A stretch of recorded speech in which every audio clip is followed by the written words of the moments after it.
জান্নাতীরা যখন জান্নাতে ঢুকবে আল্লাহ তাআলা প্রশ্ন করবেন, ও জান্নাতীরা, এই কোরআনে যত নাজ নেয়ামতের বর্ণনা দিয়েছিলাম তার সবগুলো কি তোমরা পাই টু পাই বুঝে পেয়েছো? জান্নাতীরা বলবে পেয়েছি। হঠাৎ এক জান্নাতি হাত তুলে বলবে, আল্লাহ একটা জিনিস তো পাই নাই। সবাই বলে পাইছে, তুমি পাও নাই। কি পাও নাই? কয় আমনেরই তো পাই নাই। সুবহানাল্লাহ পড়বেন না? আপনাকেই তো পাই নাই।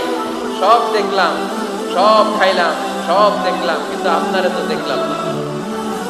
আল্লাহ তাআলা তখন বিশাল জান্নাতের এক কনফারেন্স রুমে সবাইকে বসিয়ে আল্লাহর দিদার মানুষকে দেখাবেন। আল্লাহ তাআলা তার গোপন সৌন্দর্যকে সেদিন জান্নাতীদের সামনে প্রকাশ করে দেবেন। আল্লাহর হাবিব বসবেন ওই কনফারেন্স রুমে সবার সামনে। আল্লাহর হাবিবের পেছনে বসবে অন্যান্য নবীরা, তারপরে সোহাদা, সালেহীন, আউলিয়া সবাই বসবে।